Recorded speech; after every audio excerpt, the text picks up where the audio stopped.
from PRX. Ladies and gentlemen, boys and girls, and friends beyond the binary, it's time for the it's time for the patty cake, the podcaster who has patty cake stuck in his head, but instead it says, make me a mistake as fast as you can. I'll roll meanders, and I'll go off topic with glee.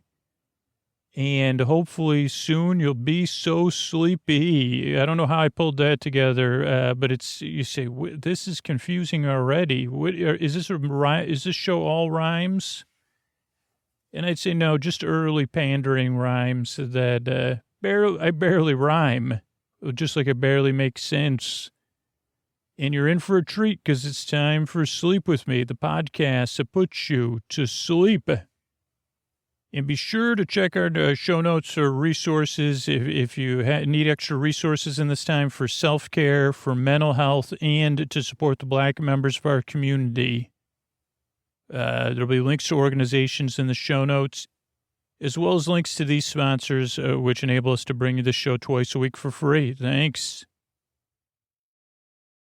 Hey, everybody, it's Scoots here. I just wanted to tell you about our Patreon. That's the way you could be a member of Sleep With Me. You could support the hard work that goes into making Sleep With Me, being there on a regular basis for you. But let me just give you a couple reasons, like you could run through. I guess it would be like a decision chart. You say, well, do I want to be a patron or not? That's decision one. And I guess if you were yes or not sure, or maybe, see, how many hours do you listen to Sleep With Me a month? Do you listen more than 6 hours a month? More than 6 episodes a month. Okay, and then you say, okay, well, yeah, I guess so. Do you want a little bit extra, like ad-free episodes at $5 a month, or all intro episodes, bonus shows? At $20, you get a birthday message, a video message sent to you once a year. So do you want some extras? Do you want to save money? You could become an annual patron. But yeah, someone once said that the extra Patreon's like the guac or the queso when you go to that big burrito chain. Are you a rebel with a cause? Like, are you just wild enough to say, you know what, I'm going to pay for a free podcast? I could get it for free. I could just take it and listen. But I'm wild, man. I'm so wild. I'm going to pay for a free podcast because I get so much out of it. That's really in the end why people become patrons. My daughter and I just started supporting a couple of YouTubers we watched together, and it was because we really enjoy the content. And I say, man, well, I want to give back. I don't know. I just like it. I like supporting people whose content I like consuming. And that is wild. Like, that is rebellious. So if you're a rebel, if you're wild, if you're in a position to do so, most importantly, don't feel bad if you're not in a position to do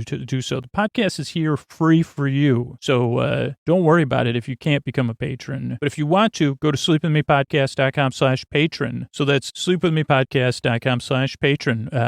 Thanks, everybody. All right, everybody, it's time to talk about that bed I'm sleeping in at night. So holy moly, do I love Helix Sleep. So think about that bed you're in right now. Like, isn't it time to say goodbye to that bed, just like we're saying goodbye to 2020, and get something new and upgrade? And the great news is Helix Sleep has a quiz that just takes 2 minutes to complete, matches your body type and sleep preferences to the perfect mattress for you. Why would you buy a mattress made for someone else? With Helix, you're getting a mattress that you know will be perfect for the way you sleep. Everybody's unique, and Helix knows that, so they have several different mattress models to choose from. They have soft, medium, and firm mattresses that are great for cooling you down if you sleep hot, and even a Helix Plus mattress for plus-size folks. Now, I took the Helix quiz, and I was matched with the Helix Dusk because I wanted something that slept cool. I sleep on my side. I sleep on my stomach. And one thing I forget to talk about is how easy the delivery and the setup was. You know, the mattress was, one day, it was just outside my door, ready for me to pull it inside, to open it up. And there's nothing more reassuring than that, than say, hey, okay, I can get a bed right now. I can get matched with the perfect bed. It'll be delivered right to my door. And I'm loving everybody that puts their unboxing videos in their Instagram stories or posts them on Twitter, so I can see that you found the Helix mattress your dreams. So if you're looking for a mattress, go ahead, take the quiz, and then order the mattress you're matched to. It comes right to your door, shipped for free, so you never need to go to a mattress store again. And Helix is awesome, and you don't just got to take my word for it. Helix was awarded the #1 best overall mattress pick of 2020 by GQ and Wired Magazine. And all you need to do is go to helixsleep.com/sleep and take their 2-minute sleep quiz, and they'll match you to a customized mattress that'll give you the best sleep of your life. Right, Mystery Bard? Just go to helixsleep.com/sleep. Take their 2-minute sleep quiz. The customized mattress will give you the best sleep of your life. And you'll be saying, gee whiz, Helix. Thanks, Mystery Bard. Not only that, they have a 10-year warranty. You get to try it out for 100 nights risk-free. They'll even pick it up for you if you don't love it, but you will. Helix is offering up to $200 off all mattress orders and 2 free pillows for our listeners at helixsleep.com/sleep. That's Helix, Helix, sleep.com/sleep for up to $200 off and 2 free pillows. Thanks, everybody. All right, everybody. Tonight's episode of Sleep With Me is sponsored by BetterHelp Online Counseling. Working with a licensed therapist has literally changed my life for the better, and it's something that is part of my weekly routine for self-care, for the relationships in my life, for the relationship with myself. So if you're starting off the new year and you say, I really want to take good care of myself this year, think about your mental health. Maybe you've tried therapy in the past and you're thinking about giving it another try, or you've been curious about it. This is a great opportunity for you to take care of you. BetterHelp offers online licensed professional therapists who are trained to listen and help you with issues. And that can be issues like anxiety, depression, stress, things that come up in your relationships, with your family. They can help you deal with grief or sleep issues. And for me, it's really about also putting tools in your toolbox. A good therapist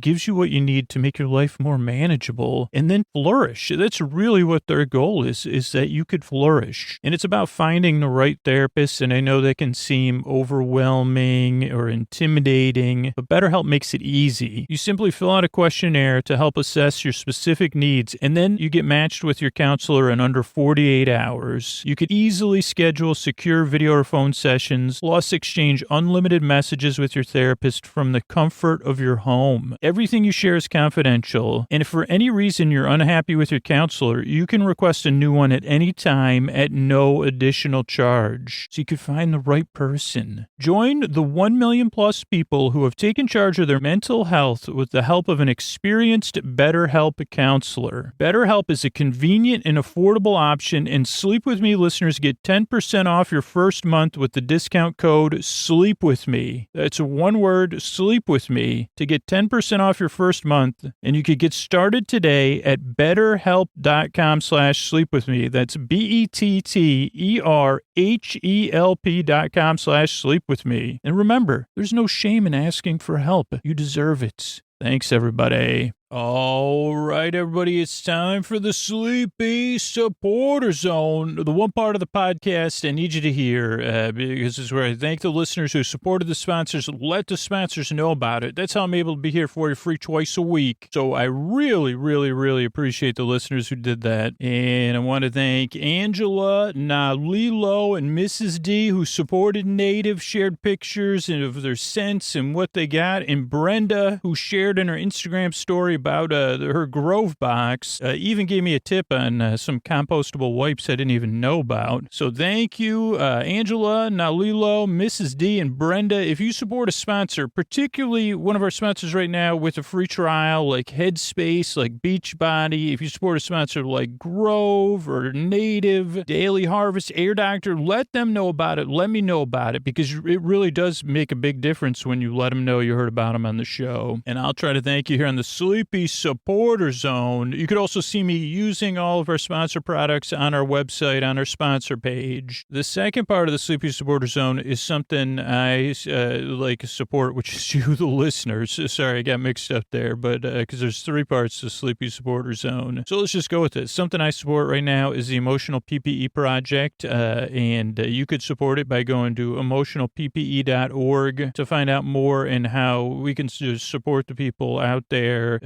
bringing us everything we need right now. And speaking of right now, if you need support right now, there's links to organizations you can connect with right now through text line and call lines right in our show notes, because I'm here to put you to sleep, but I want to support you to take that next step if you need to. Even if you just need somebody to listen or to connect you with resources, please use those resources. And if you need resources for self-examination, for looking inward so you can support our community members outward with your actions, you could be a part of positive change. You could say Black Lives Matter by what you do and how you live. There's going to be links to organizations you could connect with, or if you've been impacted by racism that you can connect with. So that's the Sleepy Supporter Zone. And is there anything else? Because they did it out of order. I don't think so. So thank you so much. Oh, Mystery Bard, a lot of people help out on the show. Who are they? Chris Posty Poster Son sounds like an earful. Wrote the theme song. Edits episodes. Carl W. the Legend. Also edits episodes. Kenny, Scotty, Jennifer, and Ashley.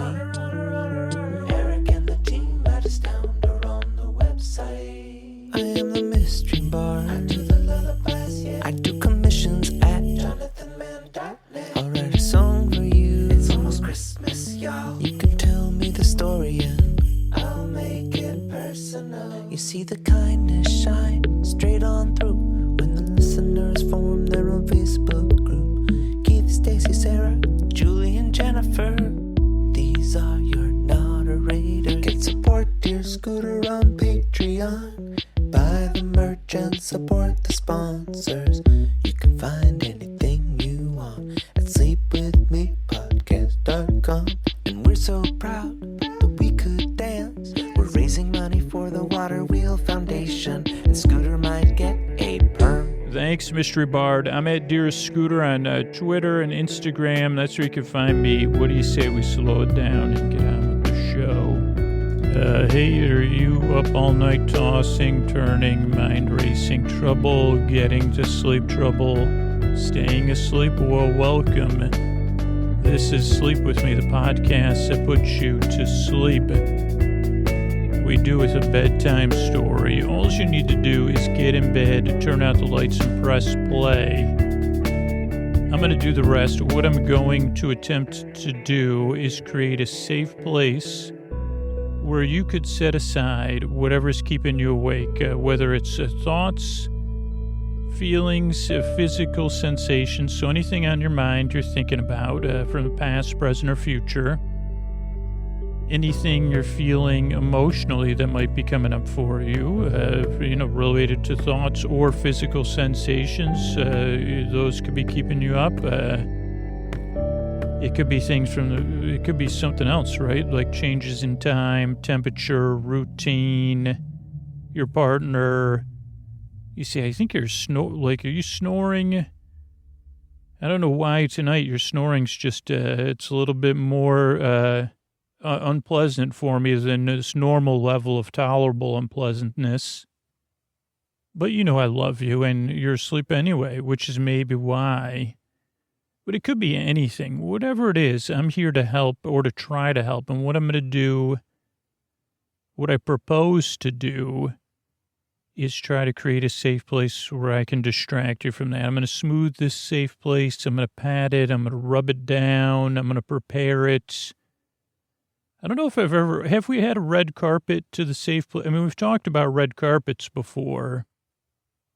Because I know I wrote some fan fiction about red carpets. I can't remember what it was. Red carpets, it was some sort of boudoir type, which just means fiction you read in the bedroom. Fiction.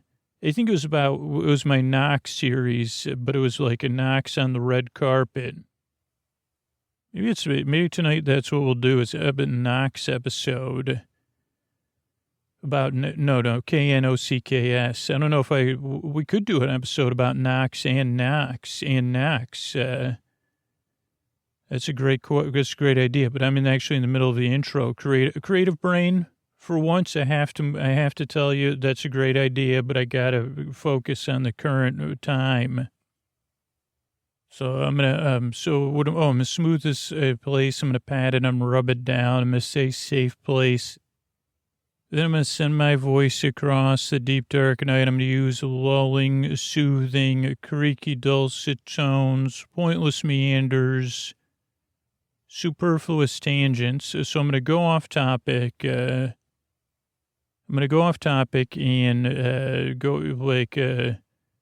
forget what I was gonna say. All to take your mind off stuff and keep you company. So if you're new, creaky dulcet, they say that I'm going to send my voice across the deep dark and I'm using lulling, soothing, creaky dulcet tones and pointless meanders, superfluous tangents. But really what I'm here to do is to keep you company while you fall asleep. So if you're new, a very normal way to react to this show is to be off-put or put off or confused or doubtful or, let me just say, it's skeptical. So if you're new and you're feeling any of those things, those are very normal, high 95% or higher likelihood you're feeling that way if you're new. Now, my regular listeners, they're kind of guffawing along because they say, well, not for me. For me, it's like a regular, this is my regular nightly routine. But I can almost remember the first time I listened. I didn't sit down with the Country Time Lemonade, but I did get confused by, Scoots, do you mind if I take this intro over? Go ahead, Wilford Brimley-esque Country Time Lemonade sipping part of my mind. Yeah, I remember the first time I listened to an episode of Sleep With Me, I was very skeptical. Because one, who tells you they're going to put you to sleep? And two, I've tried so many things, so many different things to put me to sleep. And some of them work some of the time. But a couple of things I was confused about when I first listened. One, creaky dulcet tones. I don't know if I liked them. I realized they would grow on me like other things, metaphorically, not, just metaphorically, I'm saying. So that was one thing the second thing that threw me off was structure of the show. The third thing that threw me off was that I wasn't at first I tried to listen to the podcast. I tried to sip my tea and savor it. Wait, excuse me, I don't mean to interrupt you. So you consider drinking a manufactured iced, first of all, it's not tea, it's lemonade. Oh, you're right. Thank you. You're right. But yeah, I do sip and enjoy my manufactured lemonade. Okay. I just was wondering. I'm with you. I'm not trying to okay, could you please, okay, so there I was sipping my lemonade, and you're picking out the many flavors and notes in it that, sleep podcasters might be surprised by. And I guess that's what I tried to do the first time I listened to Sleep With Me was pay attention, and then I realized I had to have a looser hand. Now, not many people do this as a hobby, but I like to look at ice cubes and lemonade instead of clouds and imagine what I'm seeing there. Sometimes my glass is foggy, sometimes it's clear. And that is one of the ways I unwind. I say, well, that ice cube looks like the building blocks of a castle. Well, that one looks more like the building blocks of a tower. Well, that one looks, so that's what anyway. So once I started to listen to podcasts in that way, I realized, it's a podcast you don't really listen to. You kind of barely pay attention. This is the third or fourth thing that threw me off was the idea, how's this supposed to put me to sleep? What are you doing? And I realized that it's more here to keep me company. It's not really a sleep podcast in the traditional sense, even though it is the traditional sleep podcast. It's more of a friend. Scooter wants to be my boyfriend, my borbay, my borcuz, my borsib, my borbestie, and just keep me company while I drift off. And if I can't sleep, the shows are an hour. I don't feel any pressure to fall asleep. But also if I know somebody's there to keep me company. So it's like, oh, I don't have to fall asleep, but I probably will when I'm not paying attention to falling asleep or not. Oh, and then to go back to structure, it took me a while to understand the structure of the show. So the show starts off with a greeting, ladies and gentlemen, boys and girls, and friends beyond the binary. That way everybody knows they're welcome. Like, hey, come on up on here and sit down next to me and have a sip of lemonade. You're welcome here. Then there's the business of the show, which is like about 6 or 8 minutes, and that's how that comes out twice a week for free. So can't get that. I can't go into the store and say, one jug of prepared and 1 jug of powder, please. I'll just be taking these at my convenience. They'd say, whoa, whoa, whoa. Not even old WB, as they call me, Wilfred B. You can't just walk out of here with lemonade. And I'd say, what do you mean I can't just, I enjoy this stuff. So the nice thing is the sponsors, a lot of, and the supporters, they keep it here for free. So it is kind of like they say, hey, go ahead and help you. Somebody already paid for your lemonade, WB. I didn't realize it. Say you're kidding me. Great. But then what really throws new people off and what really threw me off was the intro, which we're already halfway through or something, maybe more. Because the intro takes like 12 to 20 minutes of Scooter explaining what the podcast is.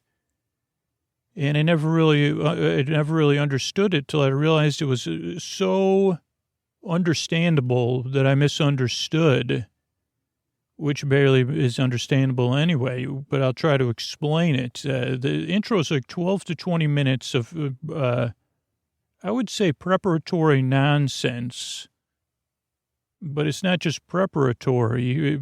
So it's Scooter explaining what the podcast is to you, the new listener, as well as relating to me, the regular listener. Hey, this is familiar, but it's new every time.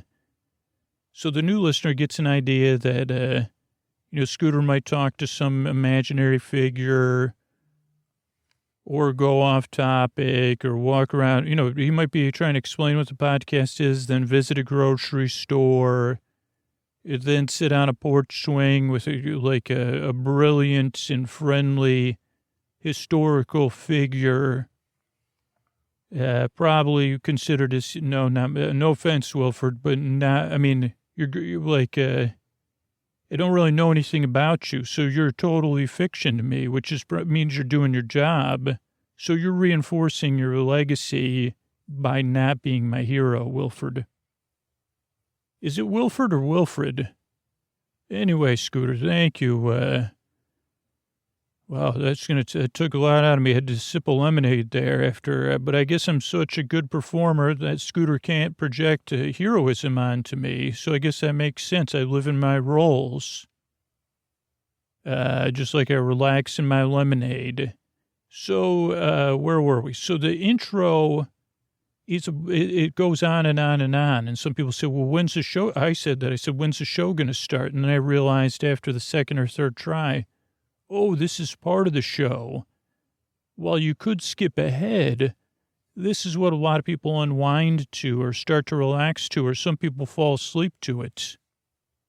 So the intro is really a built-in wind down. Some people start listening to it as they're getting ready for bed, and sometimes people listen in bed. And I said, well, I'd like to sit outside and listen to it while I'm relaxing outside before I get in bed, but after I'm ready for bed. Obviously, I'm not drinking lemonade at that time because I've already brushed my teeth, clearly. So, and then the show has business, and then there'll be a story. Sounds like Scooter's going to talk about Knocks and knocking on, like one of his hobbies, listening to recorded Knocks. Then there's thank you. So it's the structure of the show. So it's a podcast you don't listen to. It doesn't really put you to sleep. It just keeps you company, which is pretty nice, actually. Instead of putting you to sleep, it keeps you company, whether you're awake or asleep. and it structurally leaves a lot to be desired. But of course you say, well, of course you want to leave a lot to be desired, then I can fall asleep. If you were filling all my needs with a citrus pop, something sweet, tangy, savory, why would I go to bed? You know, I'd be sitting up enjoying the sounds of the evening, waving to my neighbors, whatever it might be. So that's, so those are a couple of things. I'm trying to think, why would someone make a show like this? A great question, everybody out there. And what I've learned is Scooter makes a show really because he cares. He wouldn't say that because he'd need to say it through a third party. He cares. He cares deeply because he's been there. He knows how it feels, tossing and turning, wondering if you're going to fall asleep or waking up and having trouble getting back to sleep. But that's one reason he cares. The other reason is he wants you to sleep because your world will be better. He wants you to be rested. You deserve a good night's sleep is what he says. And he means it. If you're rested, your life will be a little bit better and our world will be a little bit better. So that's why he makes a show. And then again, he tells everybody, give it a few tries because it doesn't work on the first try for almost anyone because it's a bit different. So kind of see how it goes. You really have nothing to lose. And some people listen and they come back to it years later. So you may be coming back after a 4-year break. You listen to it once, you loathed Scooter strongly, and now you're back. I'd say welcome back. And I hope this works for you. Give it a few tries. Scooter and I both appreciate your time. He works very hard. We both yearn and strive. And we'd like to help you fall asleep. So here's a couple ways we're able to do this for you twice a week. All right, everybody, I want you to say it with me. Kettle and Fire bone broth, but not just the Kettle and Fire bone broth. I want you to start looking at their flavored broths and soups. It's going to change your 2021 because, you know, when you want something to eat, you want something that's convenient, but you want something that's healthy and tasty. And Kettle and Fire's bone broth is a staple I have come to rely on. Whether it's lunch, whether it's a snack, you could check out on our sponsor page. You could see me sipping some bone broth. It's a perfect hunger squasher, ready to sip in 1 minute, and it's delicious. Kettle and Fire bone broth is an all-in-one nutrition source your body needs to thrive. It's carefully crafted by world-class chefs, made with the best whole ingredients delivered right to your door. Their bone broth is rich in collagen, protein, and other nutrients you won't find anywhere else. They created 16 distinct flavors that hit the spot no matter what you're in the mood for. And it's not just bone broth. They had vegetable broth and awesome soups like butternut squash, Thai curry, spicy cauliflower too. You got to check out, I've used it for rice. Holy cow, the Tom Yum chicken is absolutely amazing, as well as a mushroom chicken for making rice, for making anything you would use broth in, or just for snacking. Kettle and Fire is keto and paleo friendly, Whole30 approved, gluten-free and non-GMO. And with over 14 million cartons sold and over 25,000 5-star reviews, you can't go wrong with Kettle and Fire. You know, I've had other bone broths, but nothing like Kettle and Fire. There's so many flavors to choose from. Kettle and Fire bone broth. Say it with me. Get your bone broth and get a great deal. Whether you need to throw together a healthy dish for your family dinner or you just want a quick, nutritionally dense snack, check out Kettle and Fire. Right now, they have an exclusive offer just for Sleep With Me listeners. If you go to kettleandfire.com/sleep and use promo code SLEEP, you'll receive 20% off. So go to kettleandfire.com/sleep and use our promo code SLEEP for 20% off. Get over there and share with me. Let's get sipping some broth. Let's sip some broth together. Thanks, everybody. All right, everybody, it's time to talk about Sweaty Betty. And I don't know if you've seen the video of me trying on my Gary pants for the first time, but oh boy, are they comfortable. And I'm not even Sweaty Betty's Target comfortable. These are the most comfortable pants I've ever worn. I've done yoga in them. I've lounged in them. I've worked in them. You have to, it's this simple. Get yourself a few pairs of Sweaty Betty, because my daughter loves the yoga style pants, where the Gary style pants are more of a chill and yoga pant. And And, 2020 has taught us it's time to be comfortable. So trust me, you want to be comfortable, whether you're working, whether you're lounging, or you're active. And that's why I want you to meet Sweaty Betty's Gary Pants, your new favorite everyday pants that keep you cool, casual, and totally on trend. I mean, I won't tell you how many people have been staring at me when I'm walking in my Gary Pants and just saying, wow, that guy has style. They're made from a super soft, lightweight fabric, so comfortable. The Gary Pants allow you to breeze from running errands to working from home. Sweaty Betty's iconic Gary Pants have a relaxed fit, a sweat-wicking fabric, a super flattering waistband, and fitted cuffs that stay exactly where you want them to be. The perfect stay-at-home companion, the Gary Pants have been called next-level lounging with their perfect shape and cozy fit without any of the bulk. It's no wonder these pants are Sweaty Betty's staff pick for everyday comfort. And you've already heard my experience with the pants. Get yourself a pair of these Gary Pants right now. Sweaty Betty customers have been falling in love with them so much they're buying them in multiple colors. I got the Beetle Blue because, yes, these are really the very best everyday pants. Because you deserve to look amazing before, during, and after your workout. Go to sweatybetty.com/sleep and use our code SLEEP at checkout to get 20% off your purchase. So stock up. This is the best offer Sweaty Betty has available anywhere. That's spelled SWEATYBETTY.com/sleep and use our code SLEEP at checkout. That's sweatybetty.com/sleep and use that promo code SLEEP. Thanks, everybody. All right, everybody, it's Scoots here, and this episode is a little bit different than we've done. We haven't done one of these. I think it's been the last 6 months or a year. I have no idea. I can remember listening to the last episode we did while I was like proofing the recordings, like I listened to them before they come out. And I can remember driving. I wonder where I was driving from. I know I was driving down. I don't know. I just remember where I was driving very specifically, but now I'm like, well, where was I coming from? I think it was maybe one time. I don't know where I was coming from. I'll be honest with you with that, but I'm pretty sure I just forgot which direction I was going. No, though it could have been a Saturday or a Sunday. It was definitely in whatever last year was, 2019. Is that what year is it? 2020? Oh, well, you're in a different year than me, maybe. Hi.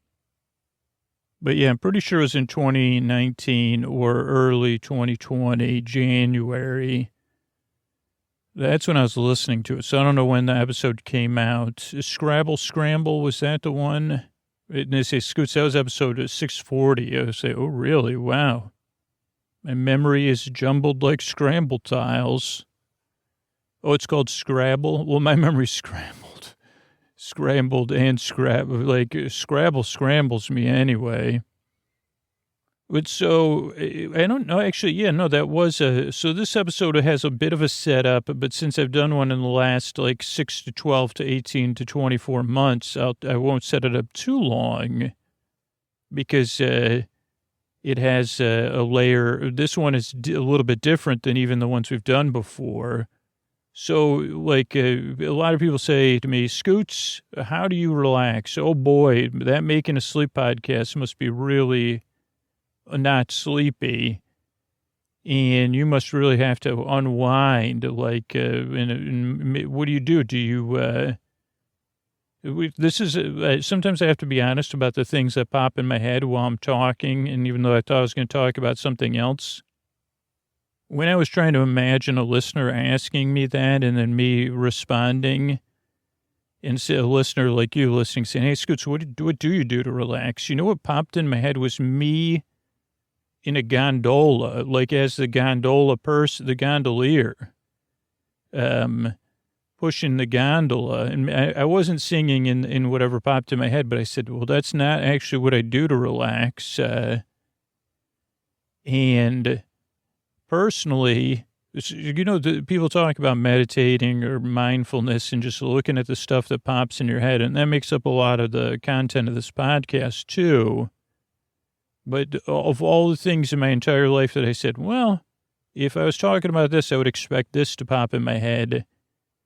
I don't know if let me think about just a little early tangent here before we get to the content. So I said, okay, so I was thinking about what I do to relax, which I'll talk about in a minute. But then I said, okay, well, the gondola popped in my head. Oh, a gondola, not a sky gondola. This is a water-based gondola.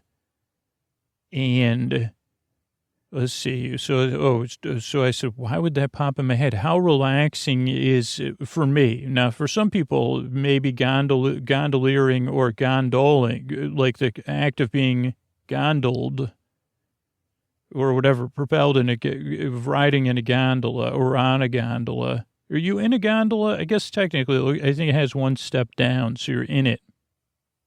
And I'm not sure. I think it's a gondolier.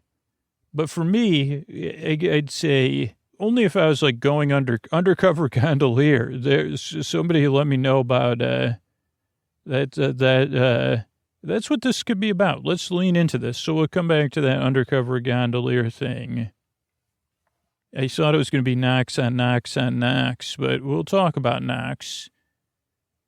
So we'll find a way to make the gondoliering relaxing, even though that's probably work. But then even for me, the act of being in a gondola, that's a little bit too, like, much attention for me. Like, I say no, like, I would go in it. Usually I go in gondolas to please other people. I think I've been in it once or twice, which I'll explain more. But like, I can't imagine myself relaxing. Maybe if I was solo, like in a self-propelled gondola, or if I was alone in a gondola, that could be one of my many, I guess, can you have an autobiography chat with each chapter being an autobiographical, say, alone in a gondola, chapter 4. There I was, I'd finally made it. I had my own gondola, and I was all alone. All my dreams had come true. Well, my dreams as far as being left alone and having a gondola without having to do any gondoling. And guess what it was? It was not ironic. Except that it was a little warm. And I said, I need a shade for my gondola. Also, maybe a nice place to keep some cool drinks and a place, cubby for my sunscreen and maybe something to listen to. But the steady motion of the gondola was relaxing. Okay, so the 2 times, of course, you want to know this stuff. You got to say, Scoots, I got to get behind the curtain here, behind the old MP3. Tell me about your glamorous gondoling. And I said, well, the most glamorous one I could have done, I didn't do, I don't think, which I'd always proposed either as a surprise at the time, my girlfriend at the time. This was many, many, many, many years ago. Or maybe we did it and I forgot about it. But I think I just forgot to follow through on it. Oakland has this lovely lake that's called the Lake Merritt. And for a time, and I don't know if it's still the case, they had a couple of gondoliers that would take you out for a romantic gondola ride on Lake Merritt. And I think this was in the aughts when it started, so a long time ago. And I don't know, and sometimes you could pair it with a dinner and go out, it'd be like a date night. I don't believe I ever followed through on that. I think at one point when I was thinking of it, I couldn't, like I said, well, that's how much it is? Oh boy. And obviously my lack of follow through is one of my many deficiencies in a relationship. So I don't believe we ever went out on a gondola. If we did, it was back when I was tipping. I had one too many bottles of, what is that? The wine that comes in the wicker basket called, whatever that is, Chianti. Speaking of which, there's one time I know I went in a gondola with an asterisk, though, is in the place where gondolas are most famous, which is Venice, Italy. But I'm pretty sure, and I don't think that this was a Rick Steves. This may have been a Lonely Planet one. I mean, this is also in the aughts, maybe. I don't know what year I went there. But that there's actually ferries that are gondolas. So it's not technically a gondola ride. You get in the gondola and you go from one side of a canal to another side, or like a little bit of a water taxi. And they're more affordable and they're more functional, and you don't have to I don't know, there's less of that human stuff that makes me, I say, well, how much do I have to tip you? Who makes eye contact with whom when are you going to be singing? Are you going to be singing and making eye contact? Because that's a lot of pressure. Then I'm more of an audience member than cruising in a gondola. And also, like I said, wait a second, I don't understand, and how long is this going to be? Because again, I'm not a person that necessarily, especially back in the aughts, living in the moment, that was not my thing. So we got a train to catch later, and I don't even know how to get to the train station, so I don't know how I could possibly enjoy this gondola ride and then be like, well, we supposed to negotiate? I know I can almost picture where I took the gondola ferry from like one side of the canal to another, but that's all I really remember.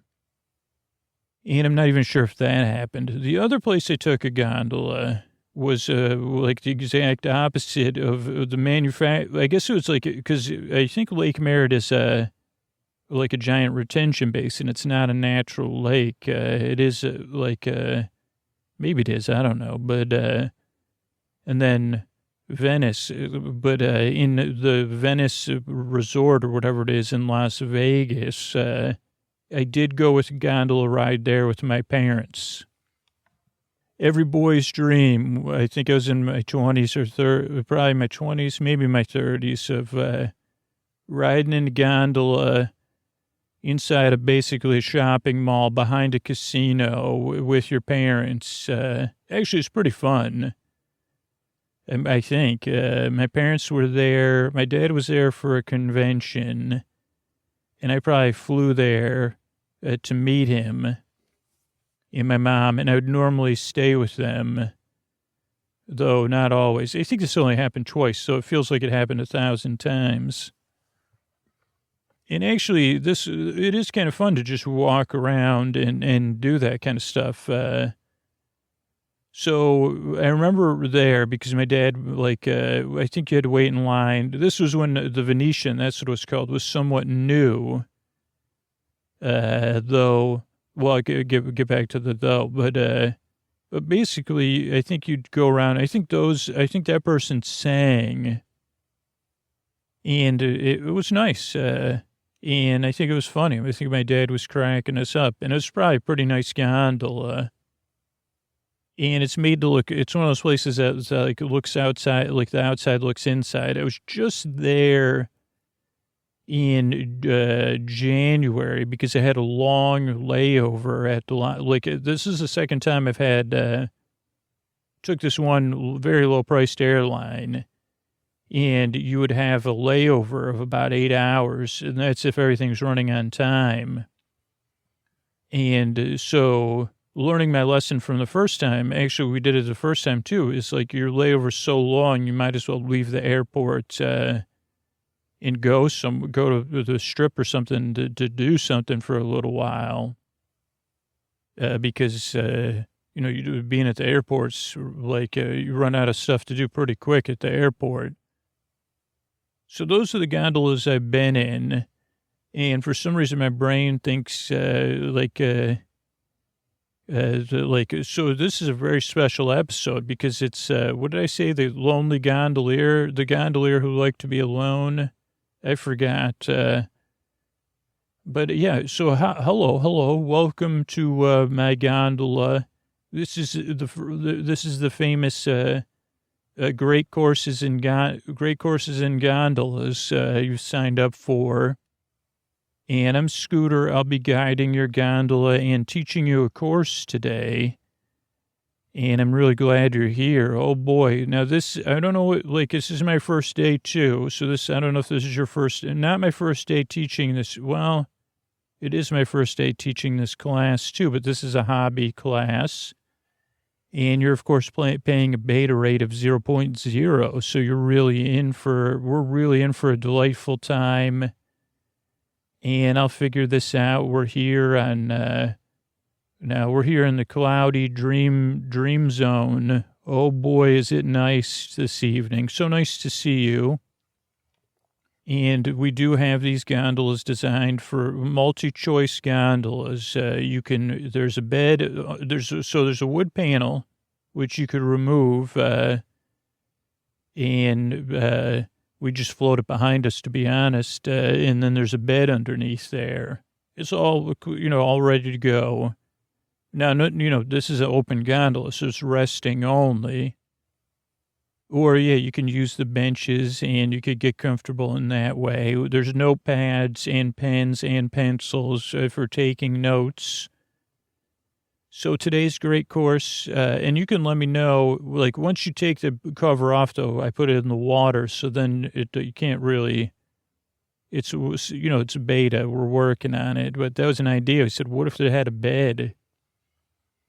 So, we're going to get going here. We're up here in the clouds. Oh, boy, is it, nice here, yeah? Oh, yes, it is. And I'm Scooter. Tonight I'm going to be teaching us, I'm teaching myself how to teach you this. And we're going to be doing a course in Knocks, introduction to Knocks, and some knock basics, knock appreciation, knock enthusiasm.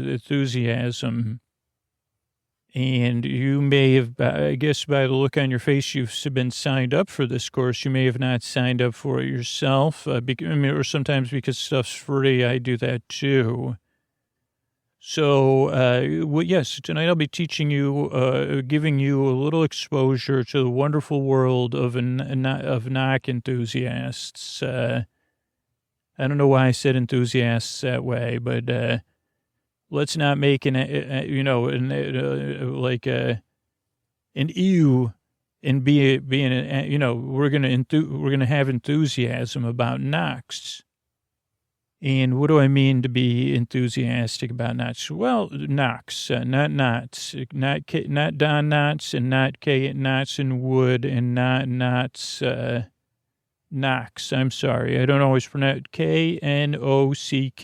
Knocking on doors is what we're going to be talking about. And you might at first be surprised that there's people that have a hobby of listening to knocks. And I would say, yes, there's people that listen to birds all the time, right? And bird enthusiasts or birders probably outnumber knock enthusiasts by thousands or millions to one. And one of the reasons is because it's not really acceptable to most knock enthusiasts listen to recorded knocks, not to live knocks for obvious reasons.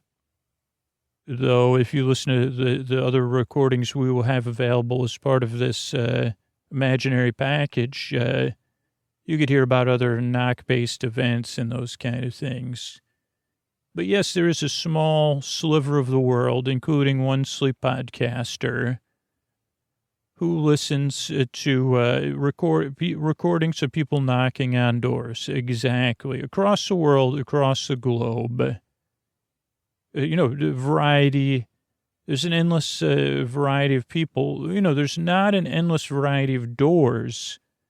But when you take the diversity of the world, the situations around knocking, and then the doors and the variety of doors, you do have a pretty broad selection. And at first you might think, oh boy, why would I get into door knocking? I said, well, you'll have to discover your own joys in it. I can't tell you what you're going to enjoy, but I could tell you that if you could become enthusiastic. But what I don't want you to do is become, whatever they call that. I don't want you to have doubt or be overwhelmed. This is a very basic course in knock appreciation. And you might just start to wonder, okay, well, where do we start? And we say, so you start by listening. And you listen, obviously, with your ears, and more so with the knocks, you listen with your mind. It is one of these many hobbies that goes on in your mind, like a theater of the mind. And you might say, well, what do you mean by that? I say, well, picture your mind as a blank stage. And you've decided to attend a show, and at first you don't know who's or what is going to appear there. But you do know that you're in a comfortable seat or a comfortable gondola, and you're in a gentle place. You know, in this situation, you're moving in a languid way. But you could feel your feet resting. You could feel your bottom on the seat. And you could feel your breath and know, okay, I'm in a place and I can accept that I don't know what I'm going to see or feel. If you say, well, I don't see a blank stage or things keep popping, and I say, well, just note those things that are popping in your head. But you could also see how your heart feels or how your body feels or where are your hands. And don't worry, like just listening to knocks on the door in a cursory way could have a lot of it could have a lot of enjoyment. And you might say, well, I don't know anything about knocks, and I don't know anything about doors or door construction. And when you say, when I think of doors, then I start to think of can't picture a lot of doors in my head, except for maybe some people have like posters of doors that I've seen of, doors of this and this, where I'm from, or I could think of like a couple TV shows, doors that I saw. And I'd say, oh, well, when you start to listen to knocks, you could listen to one over and over. And then, a lot of these knocks will come with the picture of a door. The most popular door, starter door, is typically, just to make it less, is a red door. And it's probably because, knock enthusiasts do skew to be from the United States, and there is this archetypal red front door. And I could say to you, what color red is that to you? How would you describe it? Which word would you use to modify that red of that door you're seeing? Is it a familiar door or just a door you say, well, I'm familiar with it, but I don't know whence it came? I'd say that's good. You're getting started. What else do you notice about the door? Does it have a knob? Does it have a handle? Is it misty? That's fine. For me, a lot of times the doors are misty, just like the clouds around us as we move along in our gondola here. They say that people that learn in gondolas are likely to remember what they learned in the gondola when they, have positive associative memories of gondola-based learning, or GBL. And that hopefully at some point we'll be able to learn that it causes, good, like you see, wow, I really know my stuff now. But for now, that's why we're just testing out these hobbies. Again, start to look at the door. Is it a paneled door? Is it a flat door? And if you don't know, you don't know. Are there stairs leading up to the door? Oh, where are you standing? Good question. I don't want to interrupt your thoughts, but yeah, I am standing at the bottom step. I don't know how many steps are in front of me leading up to the door. And then there's a bit of a landing or a porch and then the door. But I do live near a red door, so that's why I don't want to tell you what modifiers to use on that door you're seeing. And you might say, now, when do we listen to the knocks? And I'd say, that's interesting. We don't listen to knocks in this course. One, because there's already other knocks when you're in the gondola. Like sometimes I'm knocking this pole paddle against a boat and then the water. And then we'd had to figure out, it's just better that this is a course in appreciating and anticipating knocks. And that's one of the main things about knocks is anticipation. So now you're appreciating this door, this red door. I wonder if you could imagine what a knock would sound like. And then imagine what you learn about the door. Could you play that game with me? Is someone knocking? Are they we'll talk more about knock styles in a little bit, but does it feel like it's a thump or a put, or a hollow sound? And that's one of the ideas is as you start to listen and as you start to picture at the same time, you could start to focus more and more, and you could focus on the things that are unfocused. You say, well, I still can't see the top, portion of the door to know if there's like one of those little doors there or there's something hanging. And you say, yes, that's good. Was it fuzzy there or misty? Or your eyes just won't go there like in a dream? That's good. What are the other things your eyes are drawn to? So you're kind of focusing in a loose way. And it's okay to want to reach out and touch the door. You can. And you could say, wow, is that like, what does it feel like? Is the paint new or old? Is it shiny or matte? How many layers? Is it the kind of door that they take all the paint off before they paint on it again? Did they sand it down? Or is there paint peeling? Is the door old or new? What would happen if you scratched go ahead, it's fine. You scratched your fingernail on that red door. That's interesting, huh? Go ahead and tap your fingernail on there. You're not knocking. You're just checking the door out. But as you think about your nail there, I want you to think about your hand and your finger. Maybe your eyes are closed, and that's good. You don't have to have a perfect or accurate image of your hand in your mind, but imagine your hand out there and your finger.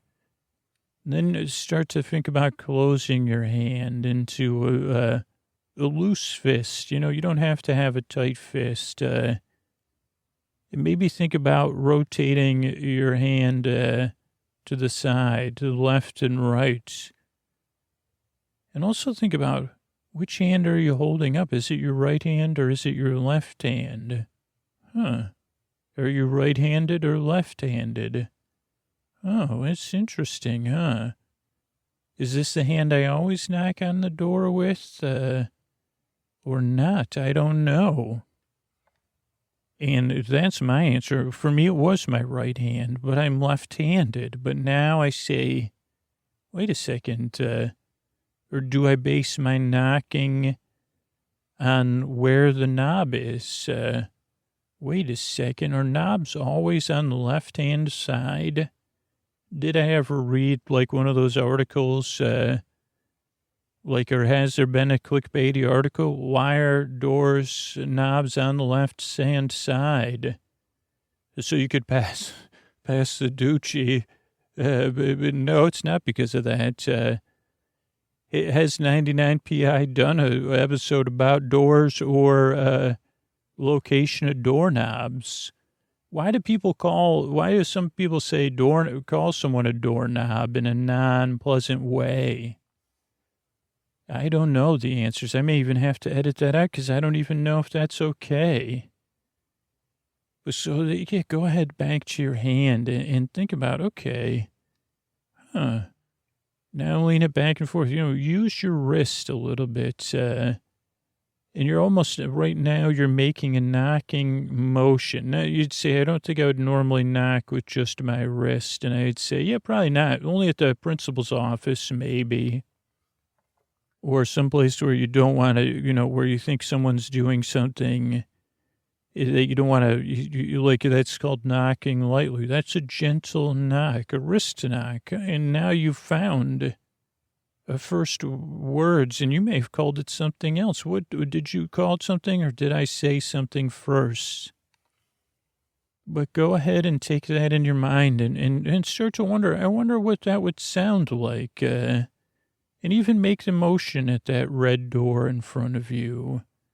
Knock, knock, knocking. Oh, that was 3 knocks, huh? Wonder what that would sound like, especially with the wood there that you're seeing in the paint. And then we're wondering, what is the composition of this door? Here's another question. Is the door totally closed? You know, is it a door that fits well in its frame or loosely in its frame? How low does the door go? You know, people don't play limbo with doors. Oh, that's a great question. What if it's one of those double doors that what about, you know, that's probably something, not to go off topic, but think about if, I wonder when double doors had their heyday. I'm not talking about French doors. And I don't even know, even as a knock enthusiast, I don't know the name of it. It's a door that has a top door and a bottom door.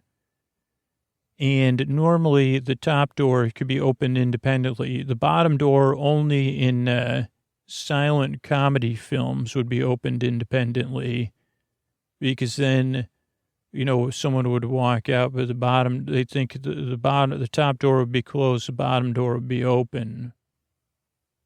But I think about a world with pet doors, or the one of the purposes of, oh, no, I guess I'm wrong. I said, well, what about, or people that like the breeze, you say, well, I can't take a whole breeze, or I don't want my dog running out the door, but I want the benefits of a breeze. You'd say, well, get one of those doors, a half door, half and half. And you say it's a whole, but it's half and half. Especially someplace like the Bay Area where we don't, you could use a screen, and I probably should use my screen more. You see, well, I just like that door open. Holy cow. Makes me feel like I'm outside even when I'm inside.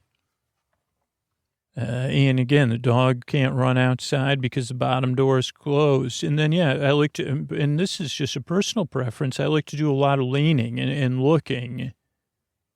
So think about that there. Maybe and sometimes they did have, because sometimes, you know, in movies there'd be pies on there. There was like a small platform or counter where you could lean and look out. Maybe people would be talking, talking to somebody on the side of the door. Maybe Bezos or whatever should get this going. They say, okay, just hand that right through to me. So, and it's good for people watching. And so I want you to wonder, if you're leaning there on that door, what would it be like to just knock on the bottom half of the door? What's this door like? What color is it? Oh, yeah, no, that wasn't the color I had. Well, I don't know if I want to tell you what color I could see it as. It's a bit of like a teal with a touch of gray in there. Yeah, no, to give it a brightness, even though it's got a bit of gray. Oh, sure, that's a metaphor for who I am, of course. I'm a half door with a touch of gray, but like a little bit of blue. That hopefully pops a little bit. So here we are, we're talking doors, and we're back at that door. We're thinking about the movement of your wrist again, okay? And that could be your first sound, and you could just imagine, what would that sound make? And what message would you be trying to get across? Because then you start to think, well, was this a casual way to knock on a door? Or is it a very formal way? It's also a way to, message people, but you see, well, it does feel, you see, it doesn't have much power, but it has some directness. And as I do it more and more, I see that even though I'm not a mechanism, there is a consistency to the time of that knock, knock, knocking motion. In fact, it's almost breathtaking that even though for me that I'm not the most coordinated person in the world, and even just recently, family members were giving me a hard time because I clap on the downbeat or, trying to clap along with music. I could say that that knocking motion, when I'm not paying attention to it and I'm just doing it naturally, is very consistent, I would say, to microseconds. Now, I want you to think about that door. And again, when you first start to get into knocks, that is a red door is a really easy way to get into it. And you could listen to, look at the pictures of the doors and listen to them. And again, this could be like flashcards. Maybe we'll sell this as an add-on course, looking at the pictures of the doors, looking at the pictures of the hands, and looking at the knocks. That is one very clinical way to learn knock appreciation. So that is a path, but for most that become true knock enthusiasts, it all occurs in your mind.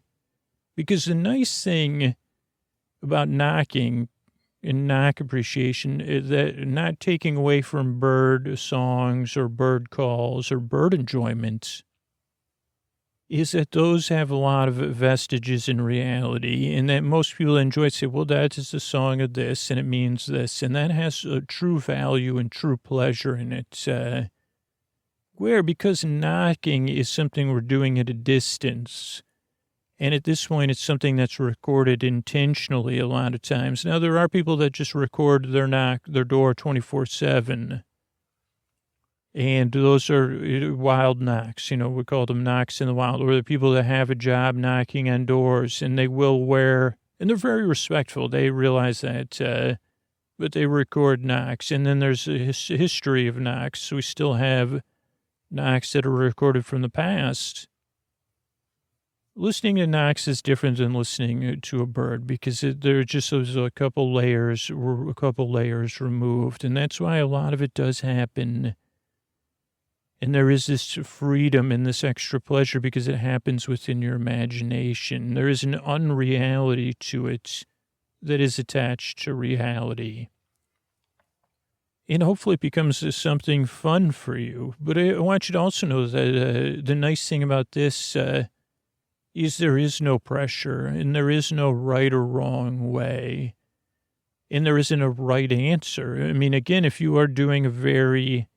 if you could go down that route, into one of the subgenres of knock appreciation and really get to know your softwoods and your hardwoods and your paints and your lacquers and your construction techniques and, your door framing and all of that, and human hand sizes and knock techniques and shapes and, all those things.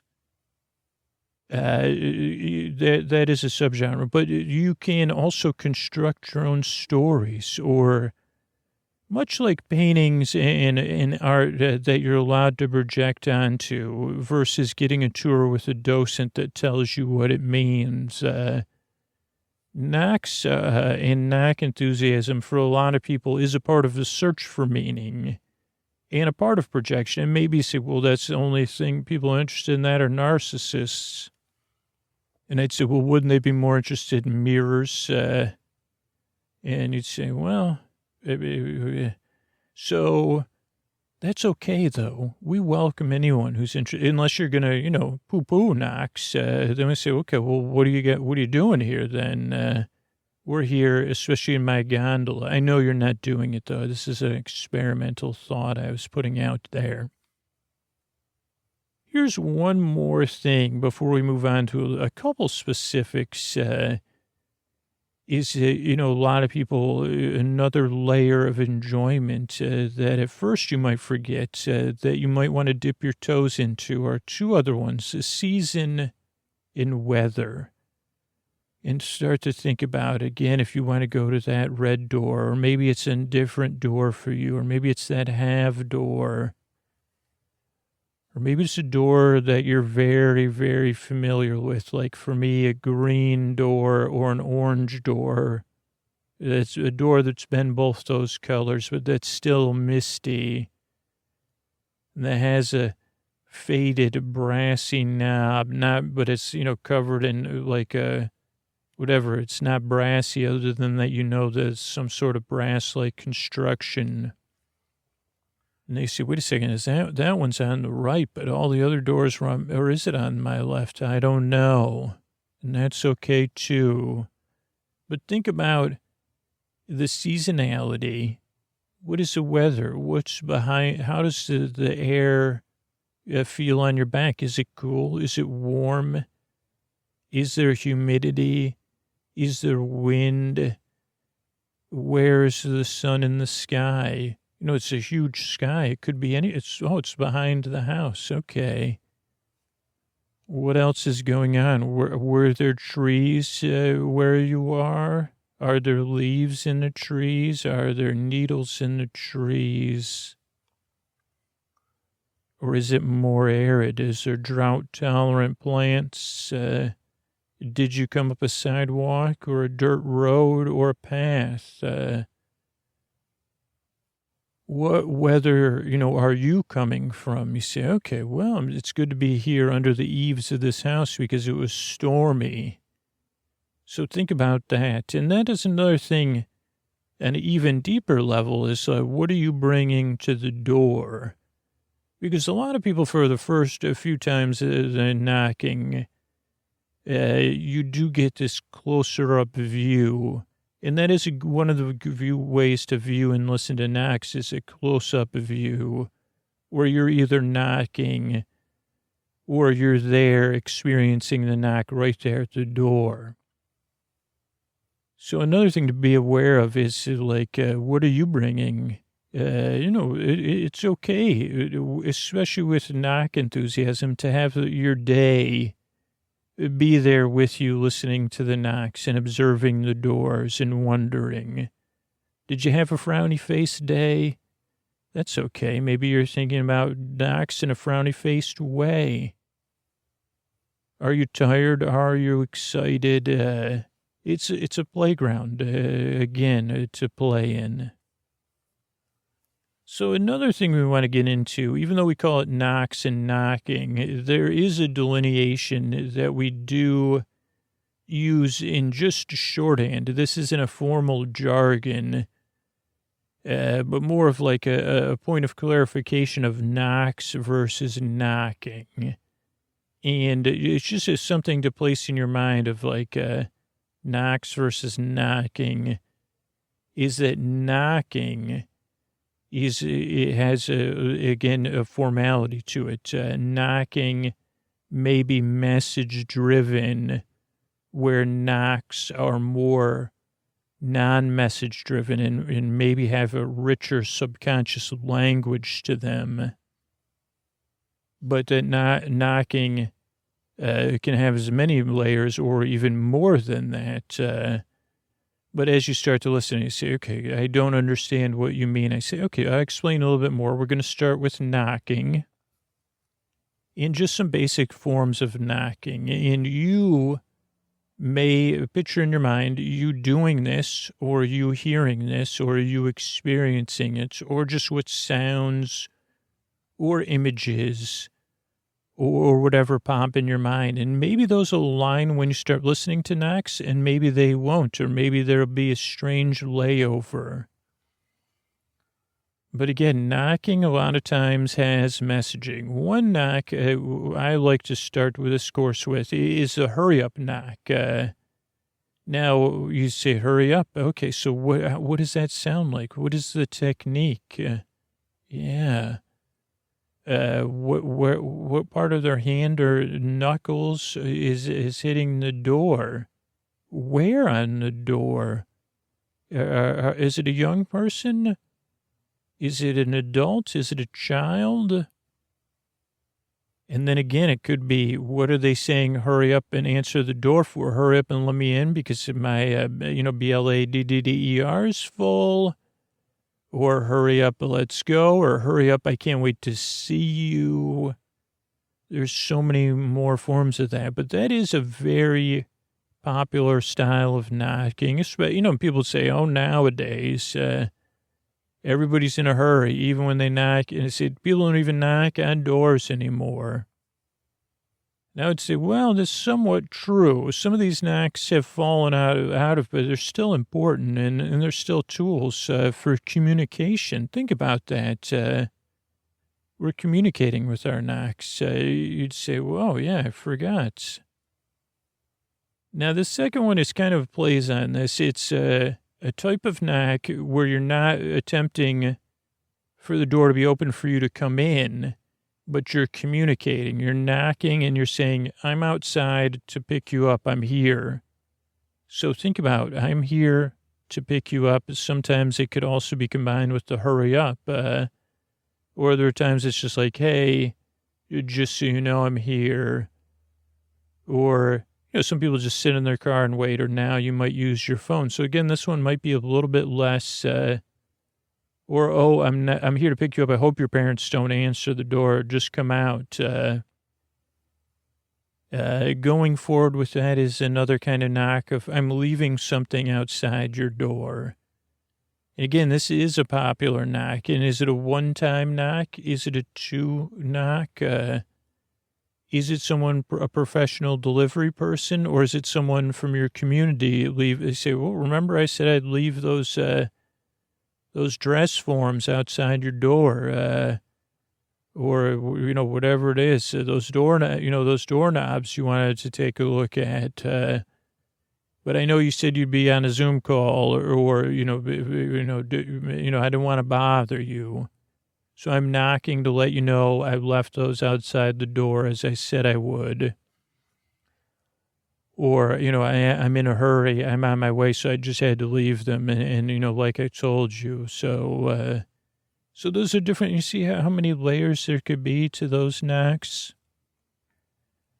And the final type of knocking, is the one, and it was similar to that, is like, but this is very used in many different ways. Is the knocking is a requirement where you're hoping the person's not home or they're not going to answer their door.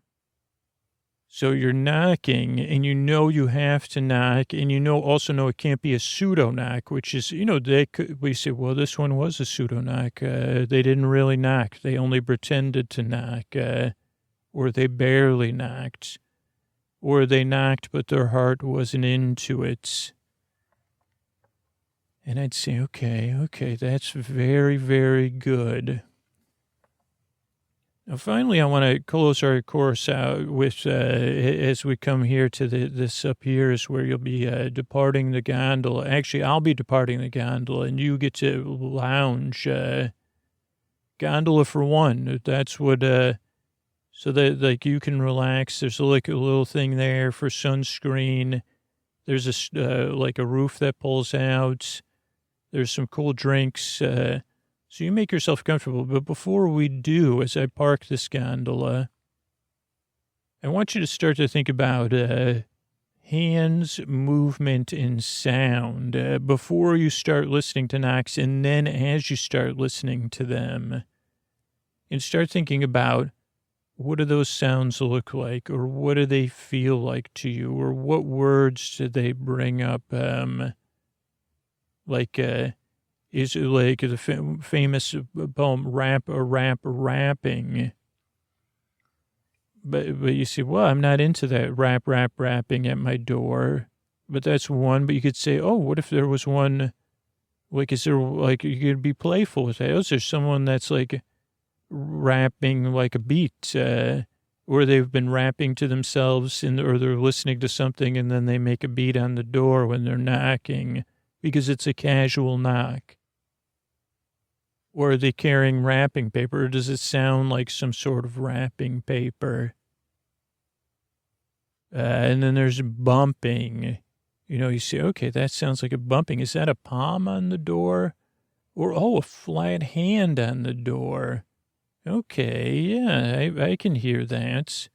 Is there one where it's not rapping, but it's like where they're sideways so that each knuckle or foreknuckle is hitting the door in a continuous way, like a waterfall. Is it a heavy knock? Is it a light knock? Is it a knock that, is it an over knock where you say, sorry, I just didn't know if you were vacuuming or something, And